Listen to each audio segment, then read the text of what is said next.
വളരെ ചെറിയ ന്യൂനപക്ഷത്തിന് യഥാർത്ഥ സത്യത്തിന്റെ പിൻഗാമികളായി ജീവിക്കാനുള്ള സൗഭാഗ്യം അള്ളാഹു നൽകും. നല്ലതെപ്പോഴും കുറച്ചായിരിക്കും, ഏത് കൂട്ടത്തിലും കുറച്ചായിരിക്കും. കല്ലുകളിൽ എത്ര കല്ലുകളുണ്ട്. ആ കല്ലുകളിൽ ഏറ്റവും പ്രധാനപ്പെട്ട കല്ല് ചിലതല്ലേ കാണൂ. വളരെ വിലപിടിപ്പുള്ള കല്ല് 1-2 വർഗ്ഗങ്ങളെ കാണൂ. മരങ്ങളിൽ എത്ര പടുമരങ്ങളുണ്ട്. ആ കൂട്ടത്തിൽ ഏറ്റവും വിലപിടിപ്പുള്ളതും ഏറ്റവും പറ്റിയതുമായ മരങ്ങൾ കുറച്ചേ കാണൂ. അള്ളാന്റെ പടപ്പുകൾ ഏതെടുത്തു നോക്കിയാലും ഏറ്റവും വിലപ്പെട്ടത് വളരെ വളരെ കുറച്ചായിരിക്കും. മനുഷ്യനും ഈ അലംഘനീയ വിധിയിൽ നിന്ന് മാറ്റമില്ല. മനുഷ്യരും വളരെ കുറഞ്ഞവരായിരിക്കും ഏറ്റവും മുന്തിയവർ. ആ മുന്തിയവർ ബഹുമാനപ്പെട്ടവരെ പോലുള്ള ആളുകളുടെ ഒപ്പം കൂടാൻ കുറച്ചാളേ കിട്ടുള്ളൂ.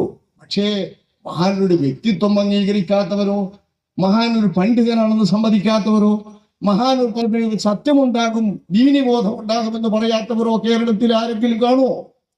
എല്ലാ പക്ഷത്തെ സംഘടനക്കാരും